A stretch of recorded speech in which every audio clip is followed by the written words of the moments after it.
अभ्यर्थियों का स्वागत करता है द मास्टर, आपका अपना यूट्यूब चैनल। तो भैया आज के दिन सुप्रीम कोर्ट के द्वारा सभी बीएड अभ्यर्थियों के ऊपर एक वज्रपात किया गया है, बहुत ही करारा प्रहार किया गया है और ये ऐसा प्रहार है जिसमें बीएड अभ्यर्थी बहुत दिनों तक परेशान रहेंगे। आज सारे सपने बीएड के अभ्यर्थियों के सारे सपने खत्म कर दिए गए हैं। जो 4-5 साल से मेहनत कर रहे थे प्राथमिक शिक्षक भर्ती के लिए, वो सारे सपने चकनाचूर कर दिए गए हैं और यह काम सुप्रीम कोर्ट के द्वारा किया गया है। आपका बीएड और बीटीसी का जो विवाद चल रहा था सुप्रीम कोर्ट में, उसका फैसला आ चुका है और सुप्रीम कोर्ट ने फैसला दिया है कि बीएड को प्राथमिक शिक्षक भर्ती से बाहर कर दिया जाएगा। चलिए इस फैसले पर क्या प्रभाव पड़ेगा, पहले हम उसकी चर्चा कर लेते हैं, फिर बाद में बात करते हैं कि बीएड के अभ्यर्थी अब क्या कर सकते हैं। क्या बीएड को अब भी प्राथमिक शिक्षक जो भर्ती होती है उसमें शामिल किया जा सकता है अथवा नहीं किया जा सकता है,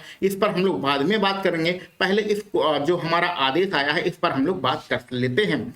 एनसीटीई का जो गजट था, नोटिफिकेशन है, उसको सुप्रीम कोर्ट ने खारिज कर दिया है। ये गजट आपका आया था 28 जून 2018 को, ठीक है। इस गजट को खारिज कर दिया गया है। बीटीसी में जो हमारे बीटीसी अभ्यर्थी भाई बहन हैं उन्हीं को प्राथमिक शिक्षा के योग्य माना गया है। प्राथमिक शिक्षक, ये शिक्षक होना चाहिए, शिक्षक के योग्य माना गया है। बीएड वालों को प्राथमिक शिक्षा से बाहर कर दिया गया है। इससे पहले की जो भर्तियां हैं, जैसे 69,000 वाली जो भर्ती हुई है, उस पर कोई प्रभाव नहीं पड़ेगा।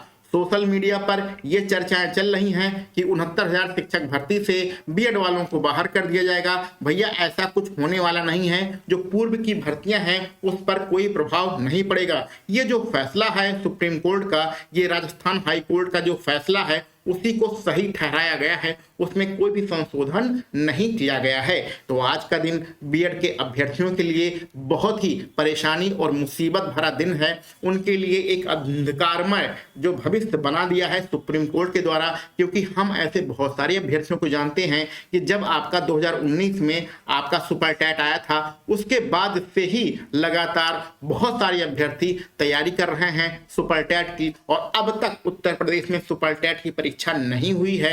लगभग आपके 4 साल बीतने वाले हैं और अब आपसे अचानक कह दिया जाए कि अब आप सुपर टैट के लायक ही नहीं हैं, तो आपके ऊपर क्या बीतेगा ये जो तैयारी कर रहा है वही बंदा समझ सकता है।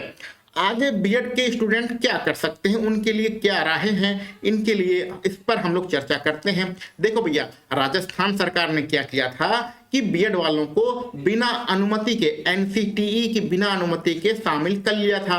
तो बीटीसी वाले कोर्ट चले गए और फिर बीएड वालों को बाहर कर दिया गया। आगे आपके लिए राह है कि यदि कोई राज्य सरकार, चाहे उत्तर प्रदेश हो, चाहे बिहार हो, चाहे मध्य प्रदेश हो, कोई भी राज्य सरकार एनसीटीई की अनुमति से बीएड वालों को प्राथमिक शिक्षक भर्ती में शामिल कर सकता है। प्राथमिक शिक्षक भर्ती जब भी आएगी उसमें बीएड वालों को शामिल किया जा सकता है।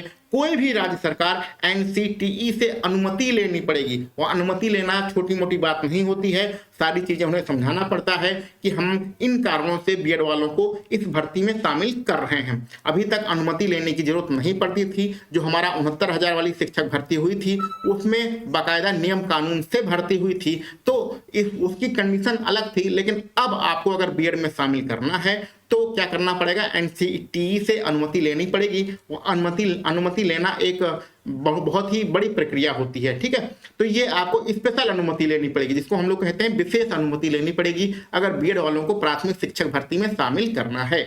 और जो हमारी पुरानी वाली भर्ती है, 69,000 वाली भर्ती है, इस पर कोई प्रभाव नहीं पड़ेगा। लेकिन जो अभी सीटें खाली हैं, जिस पर विवाद चल रहा है, जिस पर केस चल रहा है, 6,800 सीटों पर जो हमारी चौथी काउंसलिंग होने वाली थी, जिसको रोक दिया गया था, उस पर हमारा विवाद चल रहा है हाई कोर्ट में। ये भर्ती अब नहीं होगी। ये इस भर्ती में अब बीएड वालों को शामिल नहीं किया जाएगा। लेकिन जो टीचर बन चुके हैं पहली लिस्ट और दूसरी लिस्ट के माध्यम से जो अध्यापक बन चुके हैं उन पर कोई प्रभाव नहीं पड़ेगा। तो बीएड वालों के लिए ये हमारे पास इसके आगे का रास्ता है कि आपको उत्तर प्रदेश सरकार को अगर बीएड प्राथमिक शिक्षक भर्ती में बीएड को शामिल करना है तो एनसीटीई से अनुमति लेना पड़ेगा, ठीक है।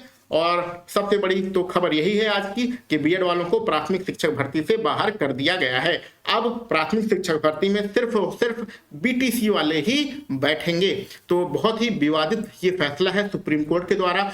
हम ये फैसला हजम नहीं कर पा रहे हैं कि आप समान योग्यता की बात करते हैं। अरे भर्ती में आप मौका दीजिए, जिसके ज्यादा नंबर रहेंगे वो आपका सिलेक्शन हो जाएगा, अध्यापक बन जाएगा, लेकिन किसी को भर्ती से बाहर नहीं करना चाहिए। यहाँ पर बहुत सारे लोग तर्क देने लगते हैं कि बीटीसी वाले सिर्फ प्राथमिक शिक्षक भर्ती के लिए बने हैं, बीएड वाले जो टीजीटी पीजीटी के लिए बने हैं। ऐसा नहीं होता है। बीएड में जो हमें पढ़ाया जाता है वो कक्षा 1 से लेके कक्षा 10 तक पढ़ाया जाता है। सारी चीजें यहाँ पर आपको क्लियर है, ज्यादा बहस करने की जरूरत नहीं है। और हाँ, अगर आप बीटीसी के अभ्यर्थी हैं तो थोड़ा धैर्य रखिए, ज्यादा इधर उधर कमेंट मत करिए। और जो आपके बीएड के साथी हैं वो भी आपके ही साथी हैं। बीएड वालों के लिए अभी बहुत सारे मौके हैं।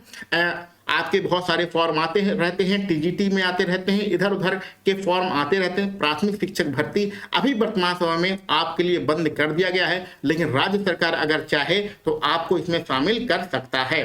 तो ये आज की बहुत ही विवादित खबर है। सुप्रीम कोर्ट का फैसला है, बीएड और बीटीसी विवाद का ये निर्णय है। इस पर आपकी क्या राय है? आप क्या चाहते हैं? बीएड वालों को जो बाहर किया गया है वो सही किया गया है? बीएड वाले बीटीसी वाले प्राथमिक शिक्षक भर्ती के योग्य हैं, ये फैसला सही है अथवा गलत है? इस पर आपकी क्या राय है?